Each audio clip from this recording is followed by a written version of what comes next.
নমস্কার, আমি শাব্দি আর আপনাদের সবাইকে স্বাগত জানাই আমার চ্যানেলে। আমার আজকের বিষয়টি হলো যে আমাদের রূপচর্চা মানে আমাদের নিজেদের ত্বকের যত্ন কবে থেকে নেওয়া উচিত, কবে থেকে স্টার্ট করা উচিত। কেন এখন সবাই জানে যে আমাদের আশেপাশের দোকানে এবং আমাদের অনলাইনে মেকআপ অ্যাভেলেবেল, আমরা যখন চাইবো তখনই মেকআপ নিতে পারি বা মেকআপ কিনে আমরা অ্যাপ্লাই করতেই পারি। কিন্তু আপনারা জানেন কি, মেকআপ কিন্তু আমরা তখনই অ্যাপ্লাই করতে পারবো যখন আমাদের স্কিন অনেক অনেক অনেক বেটার থাকবে। তাই আমাদের স্কিনকে সবার আগে ভালো রাখতে হবে। হ্যাঁ, এখানে দুটো কথা বলি। এক, আমরা ন্যাচারাল জিনিস দিয়ে আমাদের স্কিনকে বেটার করতে পারি, আর একটা হচ্ছে আমরা আর্টিফিশিয়াল বা কেমিক্যাল প্রোডাক্ট দিয়ে আমাদের স্কিনকে ভালো করতে পারি। কিন্তু সেটা তো গেল পরের কথা, কিন্তু আসল কথাটা হচ্ছে আমরা আমাদের ত্বকের যত্ন নেব কখন থেকে। তাই সবার একটা মিথ আছে যে এখন তো বাচ্চা, এখন ত্বকের যত্ন না নিলেও হয়, বড় হোক না, ঠিক নিজের যত্নটা নিজেই বুঝে যাবে। কিন্তু বলি কি যে না, আপনি যখন মা তখন আপনাকে সবার আগে আপনার সন্তানের ত্বকের যত্ন নিতে হবে, এবং বয়সটা যখন তার সদ্য 12 পেরিয়েছে তখন থেকেই কিন্তু তাদেরকে ইউজ করাতে হবে সানস্ক্রিন। যেরকম আমরা ছোটোবেলায় ধাপে ধাপে তাদেরকে পড়াশোনা শিখিয়ে বড় করাই, ঠিক সেরকমই সানস্ক্রিনটা কিন্তু আমাদের জীবনের সব থেকে বড় অঙ্গ। আমরা যাই মাখি না কেন, আমরা ক্লিনিং করি, টোনিং করি, ময়শ্চারাইজিং করি, কিন্তু আমরা যদি সানস্ক্রিনটা ইউজ না করি তাহলে আমাদের কিন্তু এই যে এত কর্মকাণ্ড সবটা কিন্তু আমি বলতে পারি বৃথা হয়ে যাবে।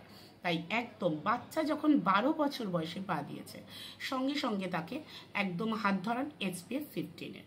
কেন, আপনারা দেখে থাকবেন বাচ্চারা কিন্তু তাদের লাইফের ম্যাক্সিমাম টাইমটাই রোদে ঘুরে, স্কুলে কাটিয়ে বা রাস্তাঘাটে দৌড়ে, মাঠে ঘাটে দৌড়ে কাটায়।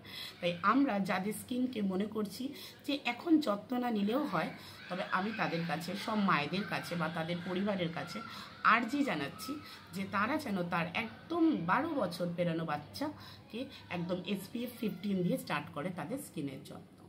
এরপর রইল বাচ্চাদের জন্য বা বড়দের জন্য আমি সব সময়কে রেকমেন্ড করব, তাদের জন্য হচ্ছে ন্যাচারাল প্রোডাক্ট। ঘরে যা পাচ্ছেন আপনি, এডিবল যেগুলো আপনি খেতে পারেন, সেইগুলোই যদি আপনি আপনার স্কিনকে বা আপনার ত্বককে দেন তাহলে আপনার ত্বক কিন্তু আরও অনেক বেশি রিজুভিনেট করবে। এবং এই রিজুভিনেট করার জন্য আপনার দামি কিছু কেনার দরকার নেই, যেটুকু আপনার কাছে আছে, হাতের কাছে আছে, সেটুকু দিয়ে করুন। যেমন আমাদের প্রত্যেকের ঘরে বেসন, আটা বা ময়দা অ্যাভেলেবেল। তো আমরা যদি মনে করি আমরা দামি ফেস ওয়াশ কিনতে পারছি না, তাহলে আমাদের ঘরের আটা, ময়দা বা বেসন দিয়েই যদি আমরা একটুখানি মুখটা স্নানের সময় ধুয়ে নিই তাহলে দেখবেন আমাদের ক্লিনিং কিন্তু কমপ্লিট।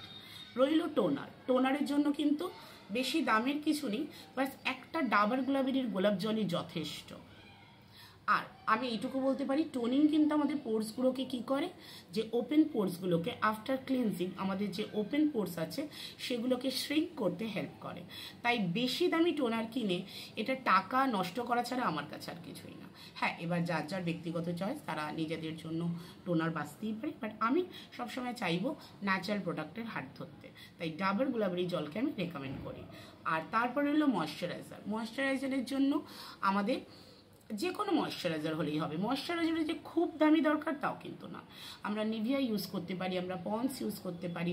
তবে হ্যাঁ, আমি বলবো যে সমস্ত ক্রিম আপনাদেরকে বলছে যে চট করে মুখটা ফর্সা করে দেবে সেরকম ময়শ্চারাইজার, সেগুলো না ইউজ করাই ভালো। আমি কোনো ক্রিম কোম্পানির এগেনস্টে কথা বলছি না, বাট আমি মনে করি ময়শ্চারাইজারের জন্য যেটা স্কিনকে আমাদের আরেকটু এনহ্যান্স করবে, আমাদের ওয়াটার ব্যালেন্স রাখবে, সেটুকুর জন্য আমাদের মনে হয় নিভিয়া বা আমাদের কাছে আরও ছোটোখাটো অনেক অনেক অনেক কোম্পানি এরকম বেরিয়ে গেছে যেগুলোর দাম বেশি না, এগুলো করলেই হবে। তবে হ্যাঁ, last but not the least, যেটা সব থেকে বেশি ইম্পর্টেন্ট সেটা হচ্ছে সানস্ক্রিন সব থেকে বেশি ইম্পর্টেন্ট। আপনারা যদি মনে করেন আপনাদের ত্বকের জন্য আপনারা একটু টাকা ইনভেস্ট করবেন, তাহলে আবারও বলছি সানস্ক্রিনে ইনভেস্ট করুন। যে কোনো সানস্ক্রিন, সেটা আপনার পছন্দ মতো যে কোনো হতে পারে। আমি পার্সোনালি নিউট্রিজিনা ব্যবহার করি, আমি ব্যবহার করে উপকৃত হয়েছি, ওই জন্য আমি আপনাকে বলতে পারি আপনারা যদি এটা ব্যবহার করেন। এছাড়া আপনাদের পছন্দ মতো যে কোনো সানস্ক্রিন, বাট সানস্ক্রিনটা ইউজ করুন। আজকে এই অবধি, ভালো থাকবেন। বড়দের জন্য প্রণাম, আর বাচ্চাদের জন্য রইল অনেক অনেক অনেক ভালোবাসা। নিজেদের যত্নে রাখুন, নিজেদের ভালো রাখুন, আর হ্যাঁ, নিজেদের ত্বককে যত্ন